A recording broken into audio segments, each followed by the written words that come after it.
Welcome to the Bismo Show. I'm your host, Bismo, and we are joined for the second time, yet again, Pente Patrol Star Wars. What's up, bro? What's going on, man? How you doing? Doing pretty good. Just like that, Ahsoka's here. Finally.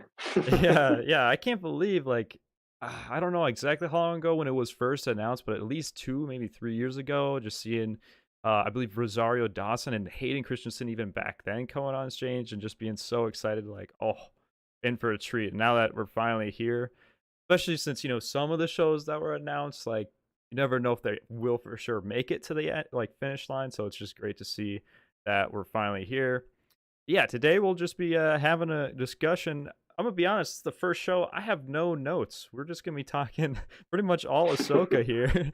um, give some honest takes, reviews on it, general discussion, couple of announcements. Well, first off, if you can, and you're watching the VOD, appreciate y'all. Make sure to drop a like. Check us out on Spotify, the Bismo Show there as well. We put the VODs up on there. Say hi to some people in the chat that are in here. What's up, Icy Stormy? What's up, Jello? Um, what's up, Nate?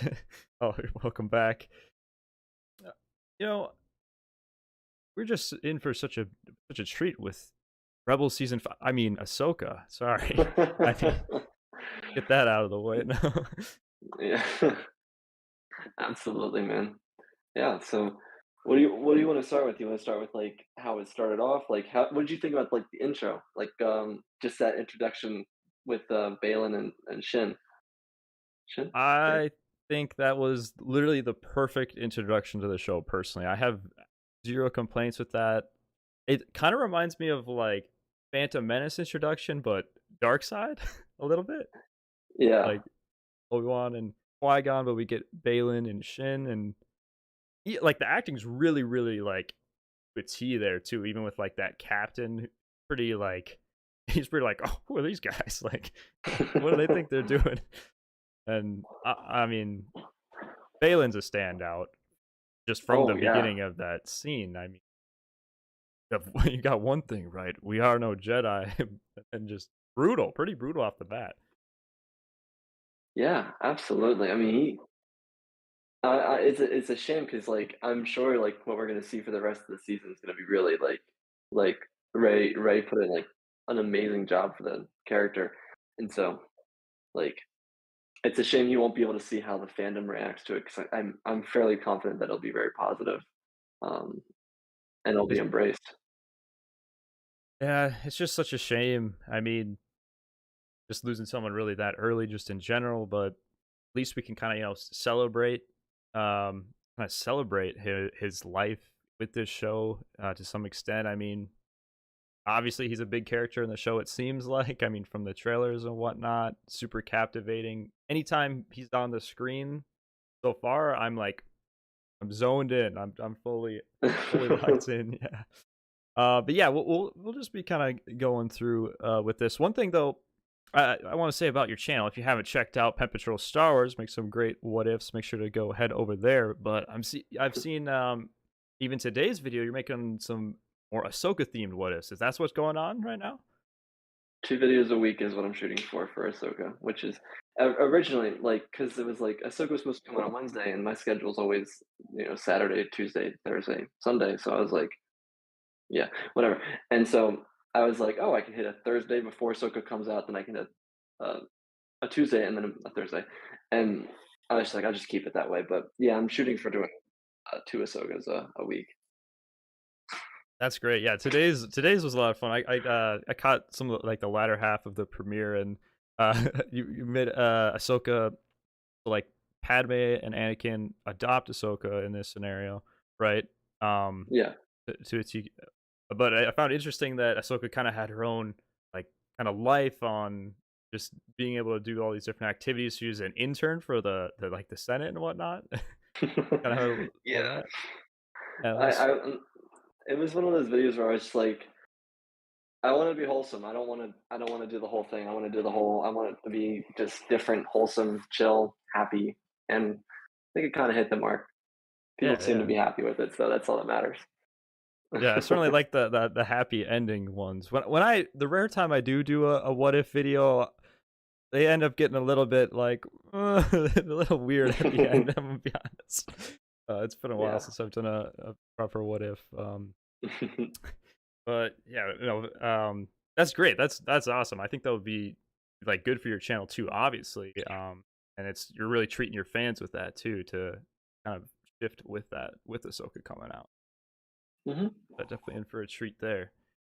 Yeah. Uh, yeah. So after that, from the beginning scene with Balin and Shin, they break out Morgan Elsbeth. We cut to Ahsoka. You know, we get the name of the show, Ahsoka. We cut to Ahsoka, and we get a very like ambient, not much dialogue scene with Ahsoka searching for this map, and it eventually finds it. I really actually like the scene. It feels how I described it in my first thoughts was almost like Indiana Jones like. That it kind of felt a little bit like that. Yeah, absolutely. Like like that kind of national treasure, Indiana Jones kinda I really like that it wasn't, like, any dialogue, it was just, like, her just doing her thing and kind of getting a feel for where she's at, like, without dialogue, without, like, explicitly saying, "This is where Ahsoka's at right now." It's like you get to visually see the difference between whether last time you saw her was in Clone Wars or last time you saw her was in Rebels or Mandalorian, you get to see that she's at this point right now where she's, like, focused on what she's doing. Yeah, yeah, definitely a lot of focus to describe her character. And I'm interested to talk because I'm curious to get deeper on just like what you think of Ahsoka just from these two episodes. Um, I I definitely like her, and I definitely really like this scene. It's almost we're almost at like a different Ahsoka because she's kind of like the wise one of the group at this point. Like, I mean, in Rebels, she kind of already is to it to some extent. We do get those scenes, but she's kind of I mean, the Empire's defeated per se, but she's focused, like you're saying, on making sure these kind of important tasks are completed. And if she's hearing, we're hearing whispers of Thrawn, going to be kind of right on that.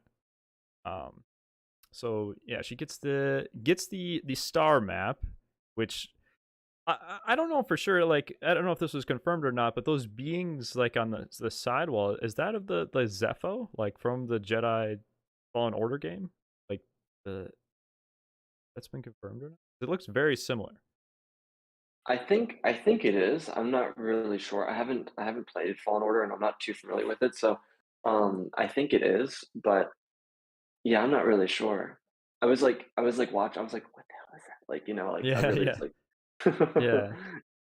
Yeah, no, I was pretty close to making a video on it, but I just wasn't confident enough. Like I played the game, but it would make sense. That'd be a really fun tie-in, and it almost like from someone like I played the games, like that beginning scene, other than Indiana Jones, definitely reminds me of the Fallen Order games. Kind of more puzzle-like, setting up like underground in these caves, and the artwork also reminds me of that. They're more. There was like in particular a lot of spherical orbs that were also like golden, kind of similar to this. So that's kind of another thought as to why.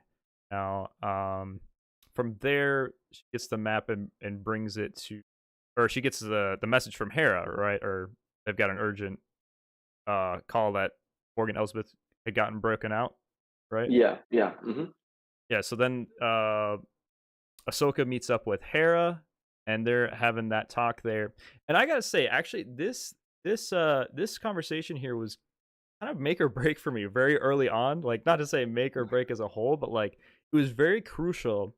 And when they were talking about, so he explains to Hera, this is a star map. Our enemies think this is where they can find Thrawn.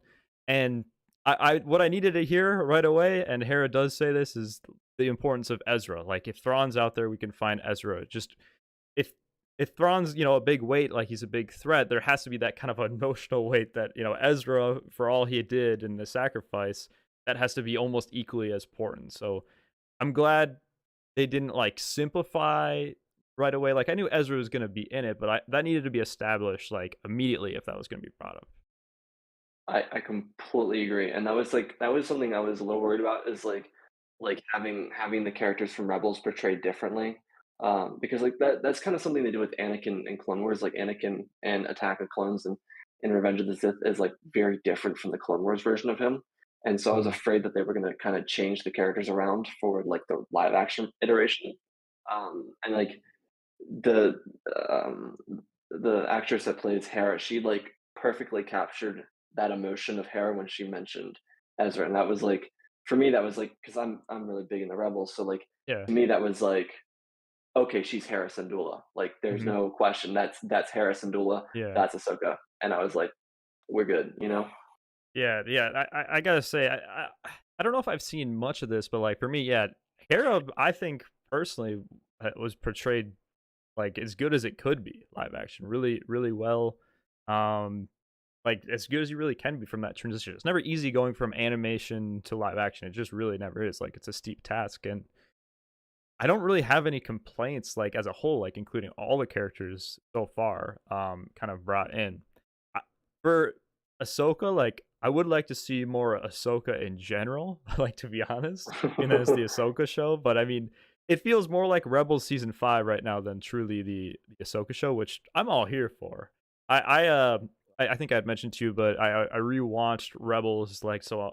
Monday night, I watched the last 2 episodes to just get right into it. But like I had rewatched everything, so it felt pretty seamless. Like it felt like a continuation. And one character in particular where we go to next and who they have to tie this all into to because they don't know how to open the star map, being Sabine Wren. There's a lot of elements with Sabine. She's played and casted like as far as there's no. I don't know if there'd really be a better choice. And I mean, the opening shot we get on Lothal, very beautiful, by the way. That might be the one of the nicest looking like CGI futuristic looking cities I've seen. Absolutely. But yeah, we cut to Sabine on Lothal, and this is actually one of the points for me where I have just a small like something dragged a little bit for me here. So when we first get Sabine, we get her on that speeder bike, and I think that's a lot of fun. We get this like a hard rock music, but I think that scene didn't need to be quite as long. Mostly because, like, I mean, she had a couple B wings, I think, chasing her, and being that I mean, most of us have seen the trailer, we kind of know where this is going. I just feel like that could have been sped up just a little bit. Personally, I feel like it just dragged just a little bit. I like the elements of it, but I think it just dragged just a tiny bit. Where this 3 minute scene could have been about like a minute, kind of chase. Yeah, That's how absolutely. I feel. Yeah, that's fair. But I think the I'm with music that. choice was good though. Like that's perfect to show just kind of a rebel. It's just like, all right, I want to get moving though, like a little bit. Yeah, no, what did you think about the music that she was listening to on the speeder bike? I think it fit her character perfectly. Like I think it was really good, a really good choice. Absolutely. She was like listening to Star Wars Beastie Boys or Green Day or something. It was cool because like we've only gotten like the jazz club music, and it Yeah. was kind of cool to get some different incorporation of music into it. Obviously, you see the Yeah. piano, so I'm always Yeah. listening to Yeah. music. So That's something I will say 10 out of 10. Music all around any scene, literal perfect. And specifically, even with that track right there, another tie into the Jedi Survivor game, or yeah, Jedi Fallen Order. The first time I hear like rock, I was like, "Oh, what's going on?" But it kind of worked. There was a scene in Jedi Fallen Order that had that, so it reminded me of that, kind of tying the universe together that does exist. But speaking of music and Sabine, the tie into the actual Rebels soundtrack, like when she's having those alone, that's really what tied it together. As far as like this is a continuation of Rebels. yeah, I think the guy who did the music, I believe he's the same guy that made all the music for both Clone Wars and Rebels, and so I think he's just been culminating this music for the last like 20 years, That's and he's just like bringing it all together now, and it's like this beautiful orchestration. It's like Yes, yeah, yeah, for sure. And I mean, like you're big on Rebels, and I just had rewatched like all of Rebels in a pretty quick sitting, so it was pretty easy to like pick up because not I don't think any beats ever like the exact same, but they like use the same kind of elements mostly, and I'm like, oh, that's a piece from this scene in Rebels. Like, oh, that's like the Sabine theme, or like end of season 4, and it's like, wow. And then they like change it around for depending on what's going on in the situation. right? Yeah. And, like, something that I thought was really cool because, like, the music also tells the same story, just with the, like, the themes they use. And so, like, something I really liked was the parallels between, like, Sabine and Kanan with, like, the hair thing, where they both held the knife, like, the same way. I forget how they did it, like, something like this, like, whatever. And they both held the knife the same way, and then they both cut their hair the same way. And it just shows, like, Oh, how how did I not get that when I intertwined they just were. oh my gosh, that really wow, I might have to rewatch just that scene, watch that scene again just for that. I mean, I've rewatched it already, so I've seen it twice, but I still just didn't So recall that. have I. Yeah. I probably will do it a third time right before the next episode, but Oh, if yeah, we get the time. definitely.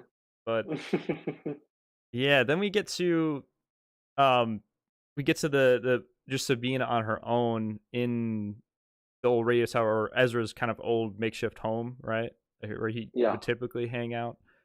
And we get those kind of deep scenes. And these scenes I do really like. Pulls up the hologram. Because for reference, they're celebrating it's the anniversary, right, of defeating the Empire or winning the Battle of the Fall, one of those two things. It was a battle of the fall victory, I think. Okay, yeah, I think that would make sense. But she's sentimental because although that's a victory for her, to have empathy for her, it also means the loss of a friend at the same time, and that friendship is established, being that in the in the hologram itself, Ezra does make that connection. You know, like obviously they have a deep connection, but more friendship and sibling like, right? Mhm. Yeah, and that was I thought that message was really endearing because Mm. like, because they have a really cool bond, especially when you get to the end seasons. Because like, when Ezra first meets her, he's obviously like, "Oh, it's Sabine. She's cute," and then by, like, Yeah, the time they're leaving, it's like, "Oh, it's Sabine. That's my best friend right there," you know? yeah, And so, it was really cool to see, like, that endearing message because it doesn't seem like I don't as far as I'm aware, it doesn't seem like Hera or Zeb or Chopper, got a message from him besides the one that was at the end of the show, and so it seems like that was, like, literally just a message for Sabine to have, which was yeah. really endearing. Yeah, and that connection you're saying, like, especially just in that finale episode when Ezra is gonna do what he's gonna do and like sacrifice, he doesn't even have to use his words to explain to Sabine, just like some nods of like, this is what I'm gonna do, and she covers for him to be able to make that tough decision that I mean Hera would just wouldn't allow. Like that's just Yeah, happen. Um yeah. yeah, so really like that scene, and then we get to Ahsoka is now on the planet looking for Sabine, right? Is that where we cut to? Or do we cut? No, I feel like in between here somewhere we cut back to the bad guys for a second. We may have gone past that, but the like Yeah, with it's Morgan, when I think it was when Shin came out, like Phantom Menace, like, where the probe droid came back to her. yeah. I think that's where we are. Maybe? Okay, I think yeah, we are, but we skipped one thing, just a brief scene with all of Mhm. them before that, like Morgan Elsbeth telling Shin to go to Lothal. Um, Yeah. so yeah, they were just it was another short scene with and we learned that Morgan Elsbeth is a Night Sister. Made a quick little like short video on that, just talking about that, how powerful she might be. Um, and we see Marok for the first time, I suppose, like in as well, which I don't know who Marok is. I feel like he's just an Inquisitor, or they are just Inquisitor. I guess I don't really know. They tech are she or he, but they I thought this would be an Inquisitor, and I still think that they probably will be like kind of a nobody that gets killed off in the next couple episodes. But I would say I'm less on that wave now that seeing their character and just like I think we heard some like grunts or something. They seem pretty epic, but I don't know. Have to see. Do you have any, I guess, theories or like, do you think it's just an Inquisitor, or do you think it might be like some people out there like boy Dustin he made an Ezra theory video, but I just don't see that because if Ezra's working for them, they would have figured out Thrawn, right? Yeah, and also we've already kinda seen Ezra have his dark side arc. He had the arc at Yeah, the beginning of season 3, where he's, like mental. Um, yeah, I think yeah. the He's only connection Oh yeah, yeah, and it was all through the dark side. But like the only connection I could possibly relate it to is the eighth brother from because he fell Yeah. in Yeah, he Malachor. fell. It's That's like yeah. Yeah, that's all I exactly. could think of. Yeah, I think either that or it's just an unnamed, like, a new one that somehow made it through, but if they are Inquisitor and really just whoever they are, they must be pretty strong to be able to survive this long, though, if they're actually an Oh yeah, Inquisitor, right? There's some other absolutely. theories like Barris. I don't see Barris from the, like, physicality standpoint. Um, I mean, a lot can change, who knows, but some people say Star Killer. That wouldn't make any sense to me. I think it'll just be end up being kind of. Well, we'll see though. We'll see. I'm more interested of the character now of seeing the show itself though. Like I was thinking this would be someone that's just gonna get killed off quick, which they could, but who knows at this.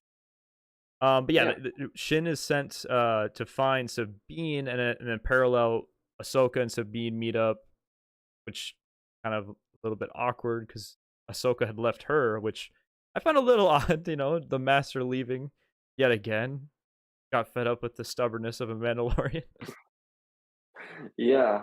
It's really interesting. Like I guess the difference between like Kanan and Ahsoka's like relationship with Sabine, because like at least for me, Sabine felt really in character. Like she just felt very fluid from Rebels. Like it just like Sabine, just same thing. Yep. And so like it could very well be the difference between Kanan as a teacher and Ahsoka as a teacher, being that Ahsoka like might not value herself in the same way that Kanan did in the early season, the first season of Rebels, where he was just like, "I'm going to pass you on to Luminar because she's an experienced teacher, and I don't believe I'm ready to be your teacher yet." And I think maybe that could be what it is. Yeah. Yeah, for sure. I mean, we get the line where Ahsoka says, "I left her like left Anakin," but is it kind of an Ahsoka thing? Maybe I don't know. Maybe like you're saying, still kind of not ready as a teacher. But yeah, I think what you're saying, Sabine is like perfectly in character, and I will have to agree with that. And this gets to another minor, just a minor thing I disliked was well, not dislike, but it's just so predictable. She's Ahsoka hands Sabine the star map, right? And Sabine's like, "Can I take it?" And Ahsoka's like, "No, like there's bad guys out there. Like we've got Thrawn. You can't just go away with it." Then they walk out of the room and check out the lightsabers, get conversation Balin, and oh, what do you know? She's gone. Like personally, I probably would have taken the star map or like, "Oh, Sabine, you can come check out this knowledge with us." But very very minor thing, but like ultimately that little thing will set up a lot of chain events that are just going to happen now because of this. Um, it's a minor thing, and as a whole, it doesn't affect me, but like just a minor nitpick, I guess. Um, Yeah. we get another. Then we get to Sabine, and then Shin, like you're saying, the kind of Darth Maul like scene, Tatooine. Yeah. Oh yeah. You make that immediate connection, like, oh, that's what they're trying to do. I think they use the Yeah. same audio for the like droid. Yeah. When I saw it, I was like, "Wait, when did I put Phantom Menace on?" Yeah, yeah, I was just like, it was like on par. It was literally like just my brain just went, "Oh, Phantom Menace." yeah, yeah, for sure, definitely, yeah, definitely good time there. I like that. Dave's kind of doing that, whether it's Rebels or something else. Just making these kind of connections. It's not like it's cameos, but parallels. That's what we're. But then Sabine works Yeah. on the star map, is able to unlock it on her own, and then we get the HK class assassin droids that come after her, right? Yeah.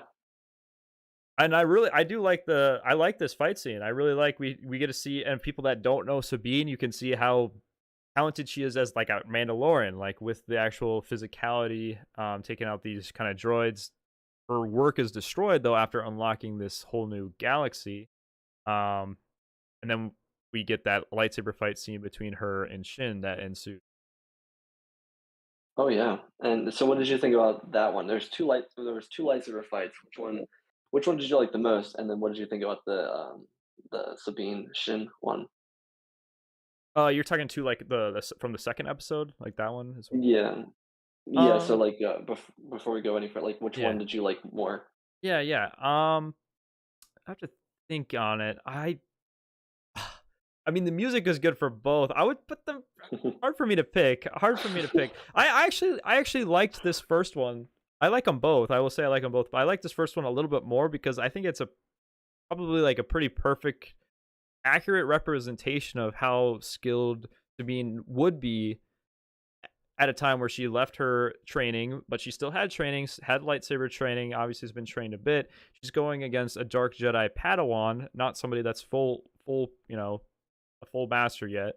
She's able to hang with Shin for a bit. The fighting's pretty good.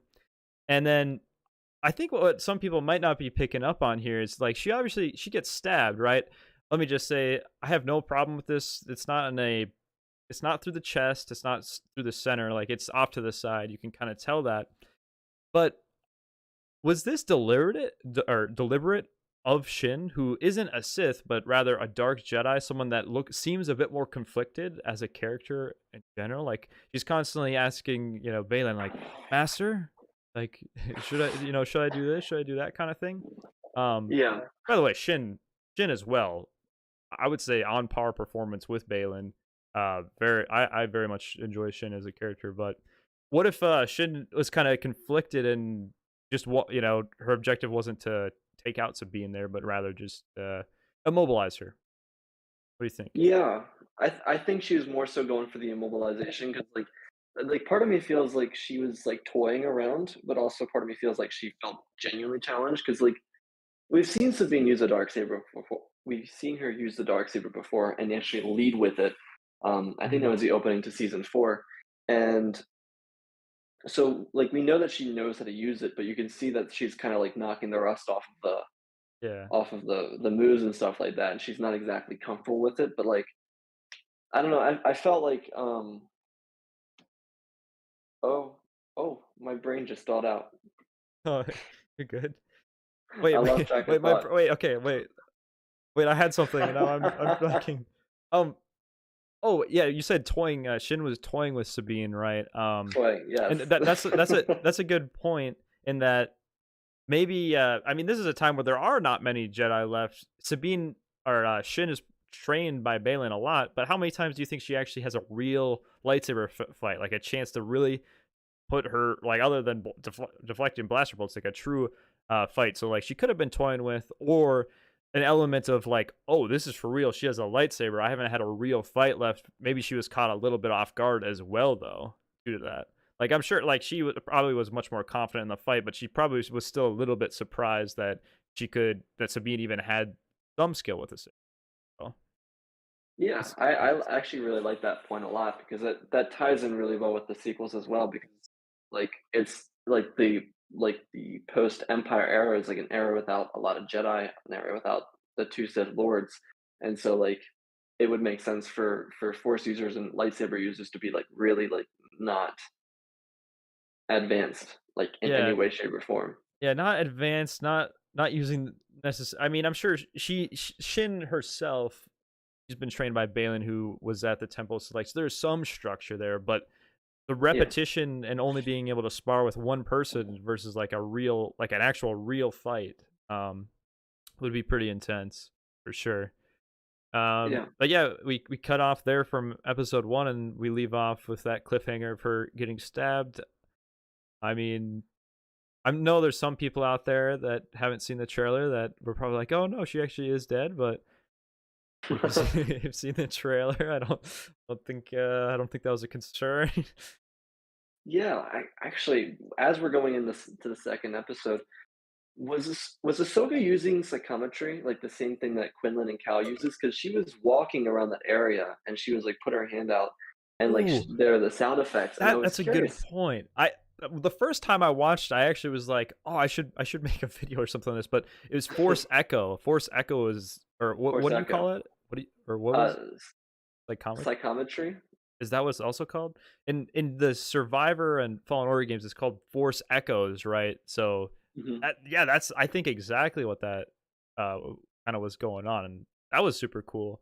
I was thinking she was actually gonna use it to like find out the map almost, like, Ye- but I don't think that would be possible. But like it seemed like she was gonna try to use that somehow. But yeah, we cut to episode two. Sabine's obviously okay. Ahsoka's doing that, checking out the place, and then the droid is there. He swiftly decapitates.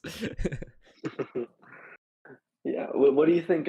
Also, what do you think about Professor Professor who? Huang, Oh, the old the Republic droid. droid? Yeah, I yeah, think the Jedi droid. he's perfect. Absolutely perfect. I Like love him. He's so funny. that scene was so funny when it's funny because I made a video like will Sabine be force sensitive, and like the point was she would be a weak force sensitive. That's what my thought. But when he's like, out of all the Padawan learners I've instructed, your aptitude for the force is below all of them. Just being real.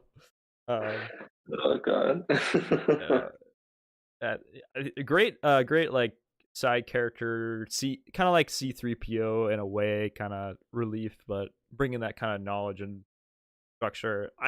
We didn't touch on it, but also Ahsoka kind of saying, I mean, she's a Jedi, but not a Jedi when she's like, I didn't use the proper.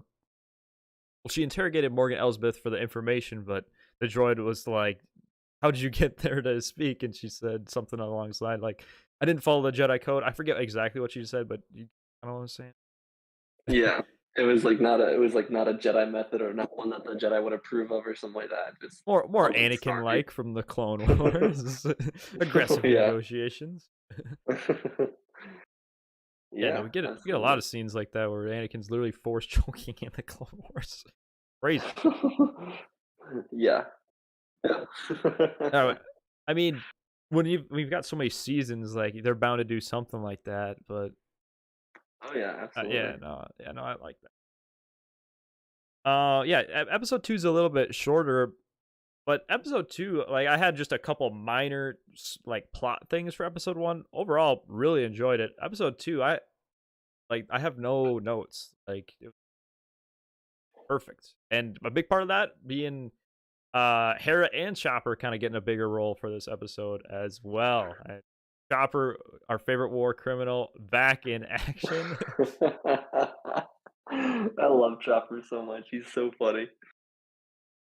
Yeah, Just did you go through no my stuff? regard.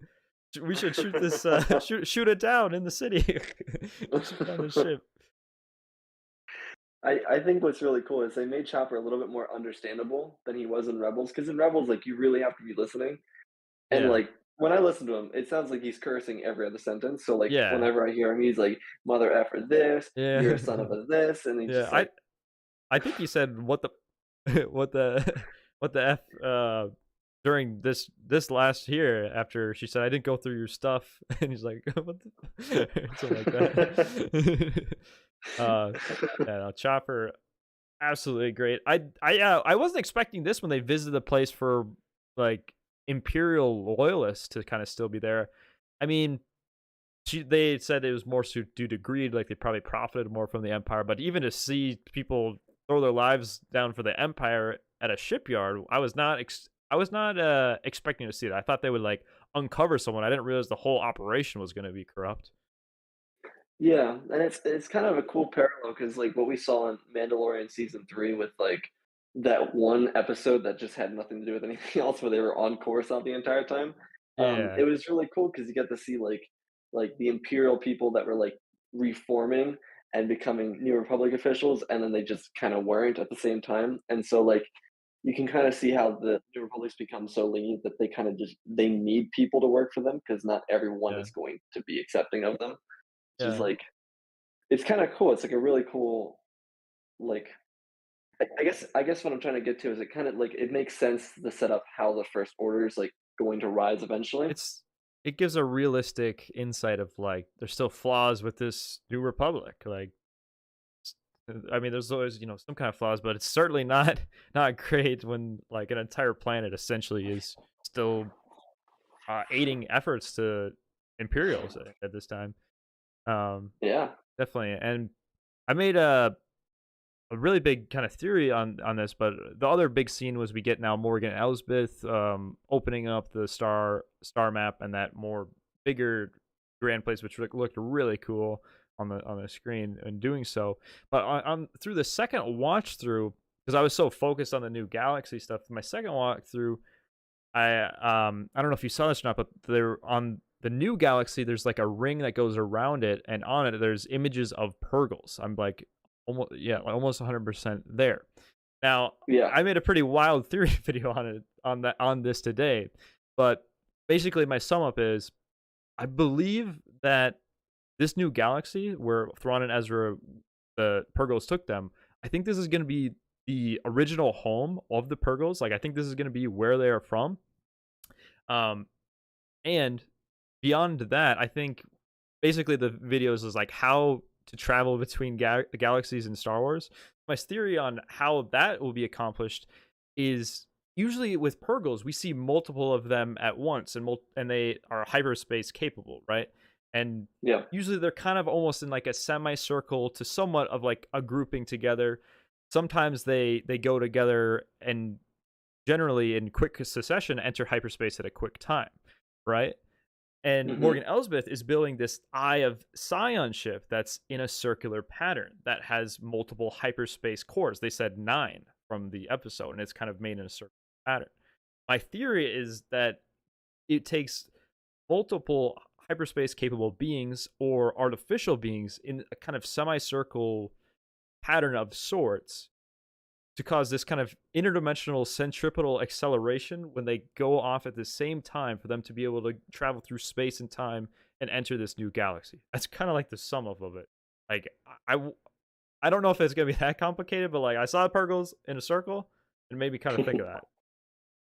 That's a really cool idea. That I actually really like that. That would make a lot of sense too.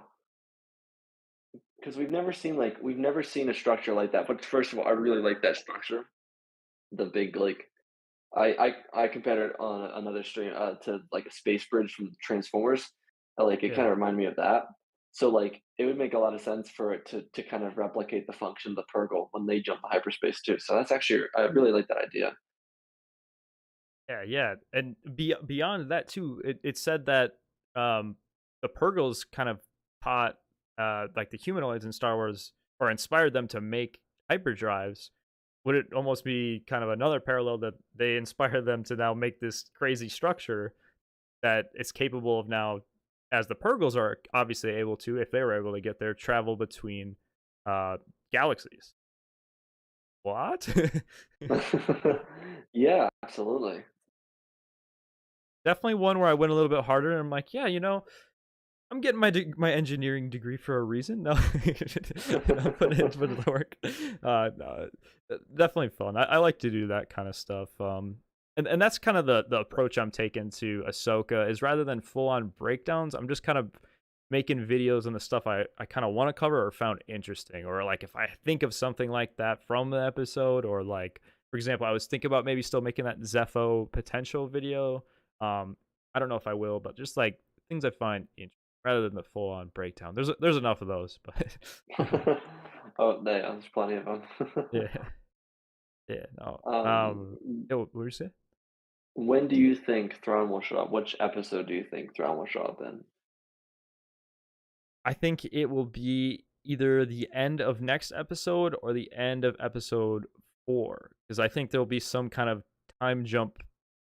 First half, episodes 1 through 4, then second half. Either a time jump or something is going to happen. Like I think the bad guys at the very least are going to be going to the new Beyond by the end of episode 4. Maybe Ahsoka does too, but I think something crazy is going to happen in between there. But we should see Thrawn at the end of that, and then I believe Ezra. Then to kind of follow up, and because I want to ask you the same thing, when do you think you'll see Thrawn? But for Ezra, I think we'll see him at the beginning of episode 5 or during episode 5. What do you think? I think you're right. I mean, they marketed the show with Thrawn being like the main villain, I think, and so I don't think they could just hold him off for like yeah like forever. And I think they do like this. I think they're doing a similar approach to what they did in Kenobi, which is like like obviously Vader's there, but you can't have him on screen all the time because that takes away from his fear factor. His fear factor is not being on screen all the time. And so Yeah. with Thrawn, I think that's what Dave is doing. He's giving that fear factor where he's like you want the character to be menacing, and that's why like great villains aren't on screen the entire time. Great villains are always periodically on screen. They're not always in your face, always around, like all that kind of stuff. And so I think you're entirely right. I think Thrawn shows up at the end of next episode because like we saw the inside of that really like that Yeah. I'm gonna call it a space bridge. Like instead of Yeah. that big circular The thing. Eye of Sion is what The eye of what she calls it. Yeah. And so like I they showed us the inside. I feel like they showed us the inside for a reason. Yeah. Um and so I feel like you're right. And then with Ezra, I think we could either see him at the end of the next episode or, like you said, either the first of 5 or I think the first of 4. I think that would be a Okay. natural I place mean, just to see, like, where he is. yeah, I mean, Emin Isfandi, he likes some of my tweets. I reply to him on Twitter. No, I'm excited to see Ezra. Ezra really grew on me on that second watch through. So like, Oh, yeah. hoping he's not just a hologram. I see Emin Isfandi like the name in the credits. So I did wait the first time. Like, okay, I'm gonna just watch through. Like, you know, so I'm That's assuming hard more not than to. just like yeah. Those should be like like if you've seen like Last of Us or like Game of Thrones or just any of these shows that have like a good intro, like that should be almost like the intro. Yeah, well, also, like, the soundtrack is so freaking good. Like, it's Yeah. like, I need that soundtrack so I can play it on repeat while I'm fucking typing. Sorry, I don't know if you're allowed to curse on your channel. Oh, you're Freaking good. typing out. You're But, good. like, the soundtrack is so good. We Yeah. need it. We need the soundtrack. Yeah, they should have actually just done like they should have just put it as a intro though. Like or like, 2 minutes in or whatever. Like you have think of it like this. Well, like imagine like it was great and I like it either way. Like it's fine. But like imagine we get the 5 minute scene with Balin and all of them in the first episode, and then that cuts to that kind of type intro with that crazy music. And then we cut to like Ahsoka now. Oh my gosh. I guess it's just a preference thing, but I don't know. Oh, yeah, definitely. Yeah, absolutely. Yeah. I will say that I see like there's some movement in chat. We'll be getting to Q&As, so make it easy for me if you can just type Bismo in a question. If you have a question for either of us, that way it shows up red and I can kind of just go through it. Because we'll get to that kind of in a bit, but yeah. So we're saying that we might be seeing Thrawn at the end of next episode, might be seeing Ezra in the next episode or a couple episodes. I'm staying 5 mostly because Dave Filoni's directing that episode, and I think he wants set the tone when Ezra shows up. Like he directed the first episode because he wanted to set the tone, kind of. And if Yeah. there's something that happens between episode 4 and 5, I mean, probably like a year ago or 6 months ago, I heard something about a time jump, and there was actually rumors floating around that it was gonna be a young Ahsoka, and then it would be like Rosario Dawson Ahsoka for the last half. That's obviously not the case now. Mhm. I still feel like I'm based on what's going on right now in the pacing, something significant per se will happen between episodes 4 and 5. Could be wrong, but yeah, episode 5 would be a perfect spot for like an Anakin flashback or Force Ghost as well. With Ahsoka, I think we heard that the runtime is leaked for episode 5. I don't know if you want to hear that or not. I saw it. Yeah, I saw that. Uh, I don't It's go any further in leaks than runtimes. I'm like, oh, yeah, that's yeah, interesting. yeah, yeah, yeah, yeah. Like about as long as like the first episode we got, so a pretty longer episode. Um, Yeah. uh, oh, Kirsten Allen says hello. Who couldn't make it? Well, hello, Kirsten. If you're watching the VOD, appreciate you. Um, yeah, I think. What do you think is going to happen in the next episode? I think we get to that planet with the red trees.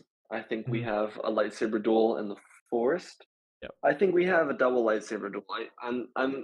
I don't know if I'm getting the feeling that Filoni's copying the pacing of Kenobi, and like while like the first two episodes of Kenobi didn't have lightsaber duels, I think it's gonna be like the slower episodes, and then the third episode is gonna be like an arc complete, and so we might have like a Sabine duel with the with what is maybe Shin, and then maybe Ahsoka dueling with Balin.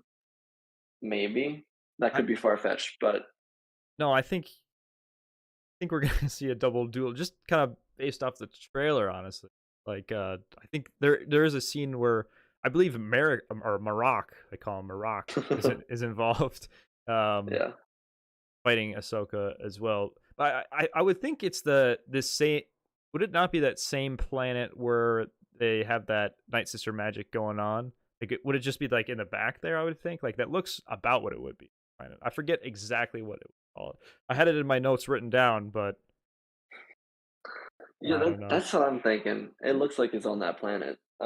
Yeah. And that's something I've noticed with Disney Star Wars. It's like whenever they do a show, they always put like for the most part, aside from probably Andor, all the shots in the trailer are always from the first like 2 or 3 episodes. It was Yeah, with I Kenobi, it don't was with everything. I appreciate that because I do not want to like the fun part about this is like because of that like the for sure the last 4 episodes I have literally like we could be in for something like wild, crazy experience. Like Noah and Dave and just general. Like I don't think people understand. Like there could be like almost game changing stuff going on. Like we're already introducing a whole new galaxy. Who's to say like I gotta expect them to be the same. Like there could be a lot of things going on. Like we're gonna see this new galaxy in this show, right? Can't just 100%.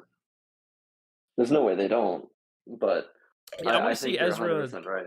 I want to see like Ezra. Like I had actually like my final prediction was that we would get that Balin. I think maybe even we had talked about this before when we were talking a little bit of Ahsoka, but get Balin and Shin that opening scene. Like maybe they'd open like kind of like that.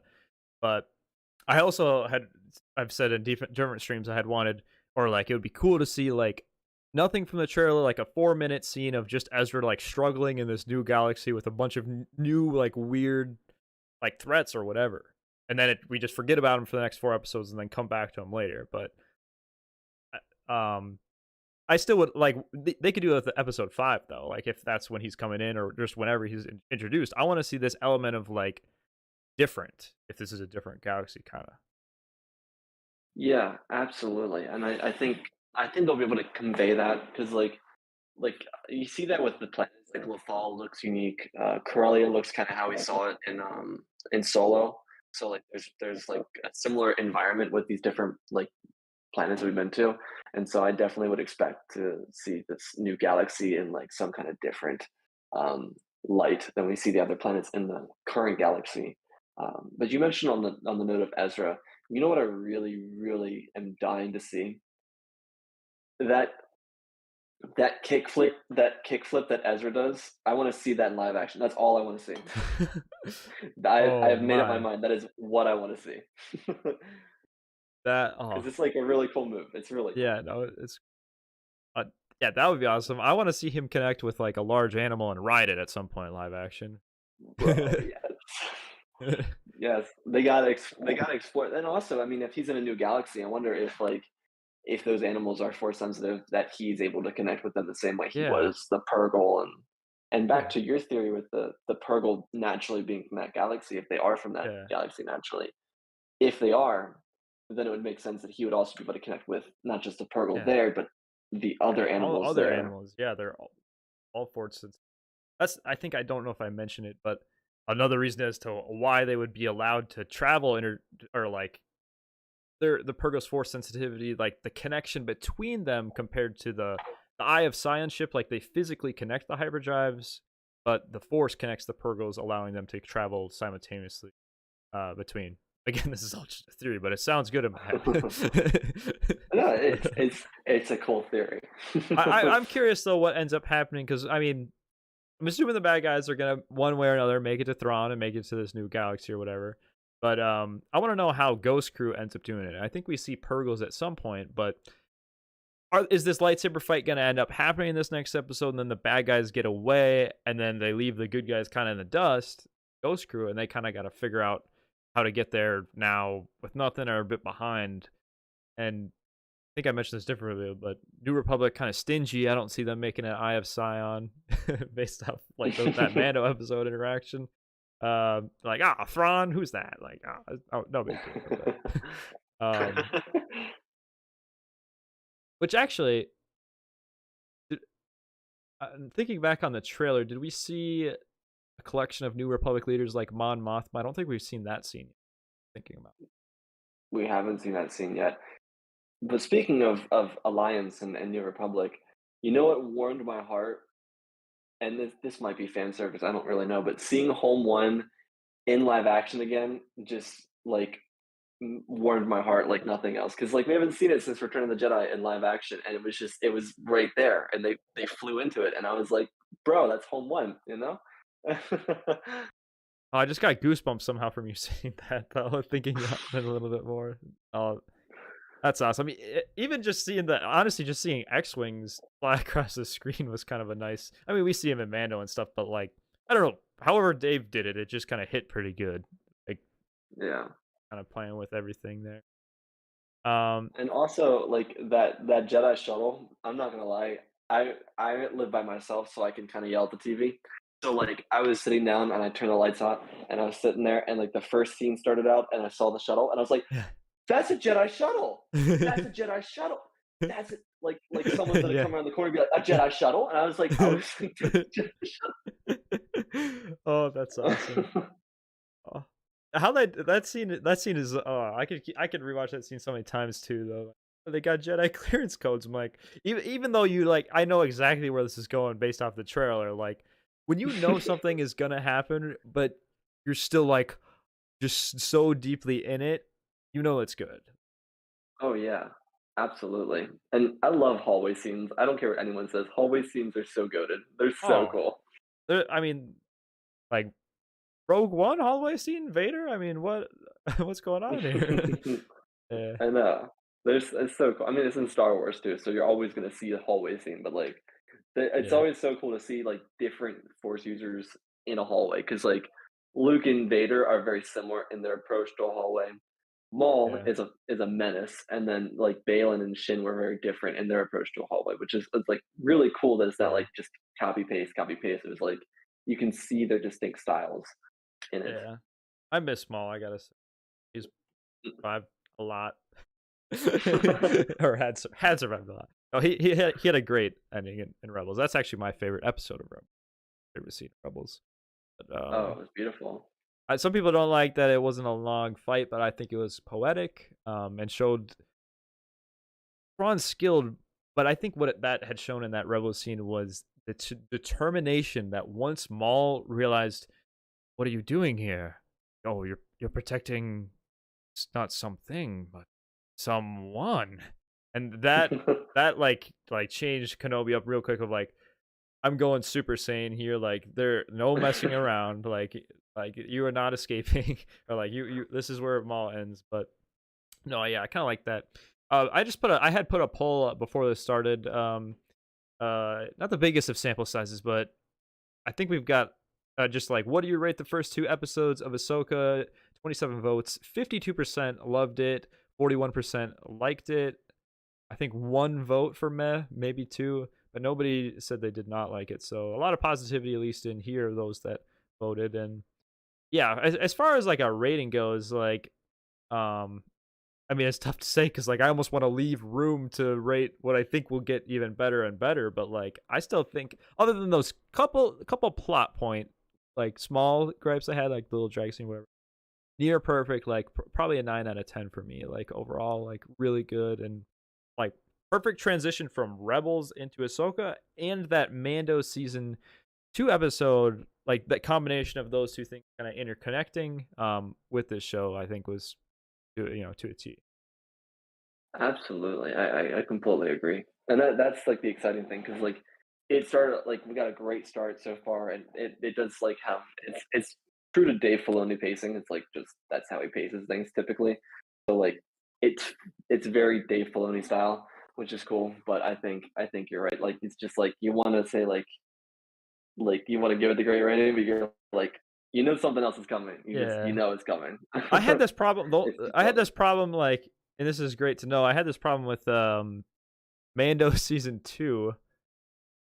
Mando season 2. I kind of want to pull up my ratings. It's kind of funny for that. Um, but like it got to the point where like episode 4, I think it was episode 4, like Bo-Katan had mentioned like Ahsoka, and like it was just a fun episode. General, I'm like 9.3, and then then we get Ahsoka, and I was like perfect, but I'm like 9.6. And then the Boba Fett episode, I'm like 9.9. I don't have any room to go further. Uh, uh, Yeah, man. I think I had to adjust. Pimp Daddy Bane's got a question. Bismo, speaking of the Mando connection, do you think we'll get to see Mando or Luke again? Well, again, I think we'll see them again. Do I think we'll see them in the show? I don't think we're going to see Mando or Luke in the show. I would say Luke would be more likely than Mando, but I don't see either of them just because once we're in this new galaxy or just in general, we're much more.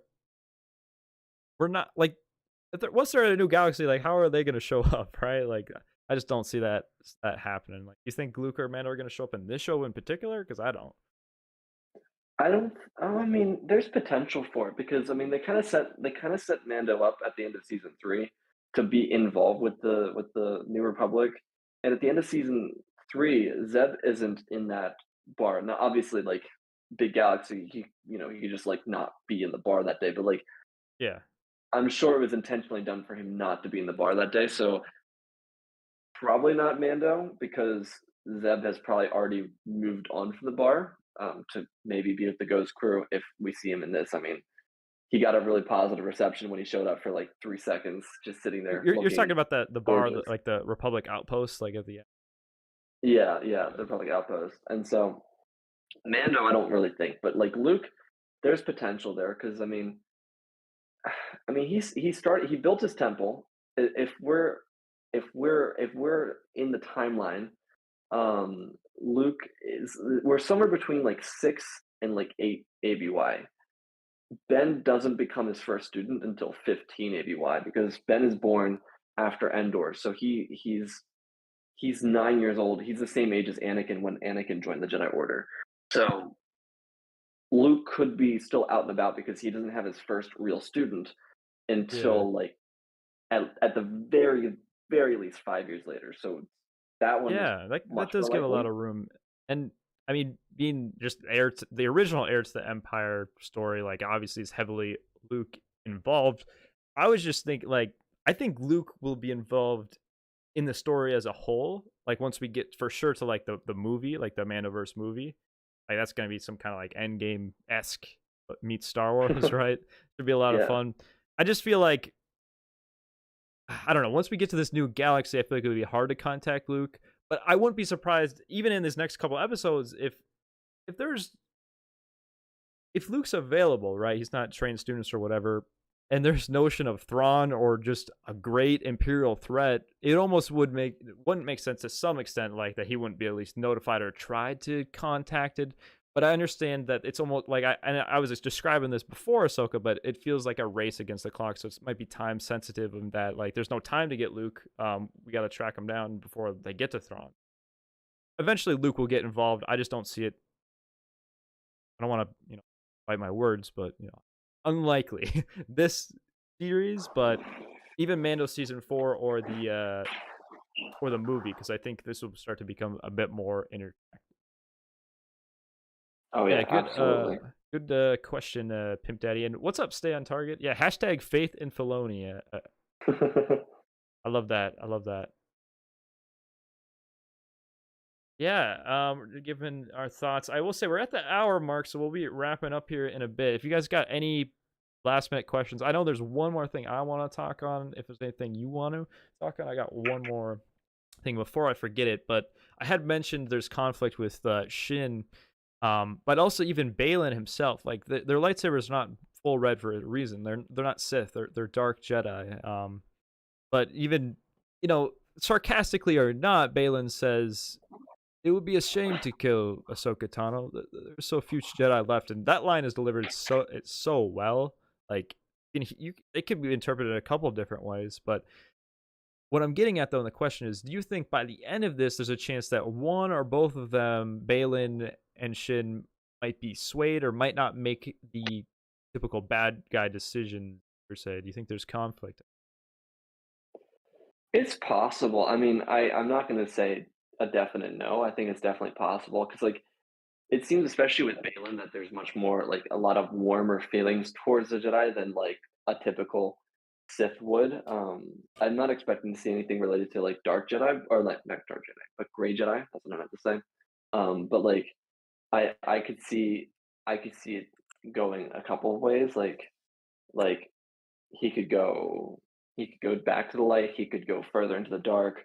Um, Yeah, he could be betrayed by Shin, perhaps. yeah. Um, From a, like a the unfortunate standpoint, really just have this kind of season with. Could see yeah, Shin if Shin goes darker, which I feel like between the two, Shin seems most uncertain. Conflict, like she's always asking about stuff, and again, that kind of small theory, maybe she only immobilized Sabine because she didn't. I mean, she could have easily finished her off and still got out in time. Um, I mean, Ahsoka was pretty close, but like she had the opportunity, free reigns to stab essentially. But yeah. yeah, no, I wouldn't expect it, but I do remember the actor even saying at Celebration specifically for Shin Ivanka, her character is complex per se. I'll keep it open. I might make a. That's actually a video I kind of wanted to talking about Will and turn to the light side. Oh, we shall see. Yeah. Filoni has definitely been doing a lot of great work to recanonize Legends and stuff. I like that he's just I I like that he's just using elements that are already there, I'm not a fan of like it's good to get new stuff, but like it's not like you have to follow Legends to a T because that's not possible, but make it so everyone can eat, really. Like you give, if there's opportunity to put things like B wings or E wings, I forget exactly what they It was are. the E-wings, yeah. E wings, yeah, E wings, Yeah. put them in it. Why not? I mean, we're already getting Thrawn, and originally he's from. Yeah, I'd be lying if I said like I definitely appreciate that kind of. The Brickster says, "Do you think we might see Rex soon? The helmets at the beginning of episode showed a bunch of characters from the show, and then Rex hinting at him. Beginning of episode, showed a bunch of characters from. Think Rex? I think we see him. I don't the thing is, I'm not sure if we see him in a flashback or not, because like, we have that clip from like, the 3rd, 4th trailer where, like, we hear Hayden talking over that Tales of the Jedi clip. That is a scene where I could imagine a flashback where we see Tamara playing a younger Rex, but also Tamara is older, and it would make maybe more sense for him to be playing older Rex. Yeah, So I'm leaning more towards flashback, but I definitely wouldn't be surprised if we saw him in the present. that is a really good point. I didn't think of the flashback scenario because I'm gonna be completely honest. Like I mean, not really a scoop video, but like I made a video a few months ago. Like Rex is confirmed in Ahsoka. Like someone had reported that he casted a role, but most people say he's probably not going to be in it now or something like that. But like if he's alive, I feel like he would be in it in the Ahsoka show. Yeah, It would be probably this. I could see if he actually is in it, he's going to be old. This will probably be his last show. Like he could have like a heroic death somewhere in here. And I think that would close out his character great. It would be sad to see, but I want to. I think he will be. I'm gonna say yeah. I think we will see it either flashback or not. I think we will get one or the other just because I had reported on that. So I'm gonna stand by the video I had made. In that, like, if we get that training scene, he would be in there with that, right? yeah. I think you're right. Yeah. Do you think? I got a question for you. Do you think Kanan Jarrus is going to get the Satine Kryze treatment? And by that, I mean, do you think he's just never going to get mentioned? Because I took that personally, by the way. Yeah. I think, I mean, it could be hopeful or wishful thinking, but I think I would like to think we'd see a Lothwol at point, like the Lothwolf Doom at the very least, like at least some kind Yeah. of like cameo. I would, I, I just don't think he could manifest himself as a Force ghost, but he manifests himself in different ways, like with the Lothwolf. I think we could see a Lothwolf towards the end, or once Ezra's reintroduced at some point. Maybe it's not like that actually could be really interesting. We get to Ezra in this place that has more infinity to animals in the Force, and Caleb Doom is able to manifest himself. Kanan is able to manifest himself through the Force there. Maybe help be his guide in this new place. That could be like kind of guide him around through the Force, through the animals at this new guy. But my short answer is, yeah, I hope we will, but we aren't going to get a Force ghost. We aren't going to get anything direct. At best, we're getting an No. animal, or we'll get his voice taken from Rebels, but nothing new in my opinion. Well, actually, while you were talking, I thought about something. I mean, I think at the very least he'll get a name drop. But I just remembered in the Rise of Skywalker, he lives in the cosmic force, not the netherworld Yeah, where all the Force ghosts live. But so like he talked to Rey through the yeah, and at netherworld the very end. cosmic force, yeah. And so he, like what I learned in doing research on it is like the Force ghosts can communicate through the cosmic, or they're not Force ghosts, but like people that are connected to the Force can connect through the cosmic force and talk to people, and communicate with them. And so it's possible that if Ezra is able to basically do what Rey learned how to do in Rise of Skywalker during his exile, that might be a way for him to keep in contact with Kanan. Um, Yeah, no, I could see but that. His yeah, I don't know. I think it's interesting, That's a good or point. at least questionable, because like we saw him in the mural. Yeah, no, we see him in the mural. I think is at the very least should not get the Satine treatment. That was crazy. He's got to get mentioned. That's like I was at the point where like I'm just hoping for the bare minimum, like establish Ezra right away. But yeah, I mean at this point, Kanan should be mentioned. Well, I mean to some extent, I mean Kanan's death or his transcension a couple days before Ezra disappears anyway. Like to those characters, like a similar impact. Only that they know there's hope for Ezra, but anyhow, like disappear or death, they kind of disappear from their lives around the same time anyway, though. So they Yeah. should both have similar importance. Obviously, to Hera, I think. Well, when do you think we'll see Jason Syndulla? Next episode, maybe? That might be wishful thinking, but I mean, we saw him in a trailer, so it has to be in the Yeah, next maybe 2 episodes. yeah, Yeah, that'll be fun. maybe. That'll be fun. I'm Um, excited to see that yeah, because Hera is just like she's always momming everyone in the group, so like I mean, she's trying I'm to. excited to I see mean, that. she's momming Ahsoka at this point. Like, what's going on with that? Uh, Yeah. I would like to see Ahsoka kind of like to be this wise like leader and stuff. She's kind of gonna like I don't know step up a little bit from a like she needs to like even though Sabine is stubborn, that's just kind of how she is. Her being the master and just the older, supposed to be wiser person, she might just need to like either apologize to Sabine or just make amends. Like I mean, towards the end, like they're kind of ready, but I would still like a heart to heart between because I'd like to know more about this training that had happened, like what happened between them, like what caused Ahsoka to walk away. Like I'm with you there because I'm really interested in the dynamic that they've like set up and that needs to be filmed.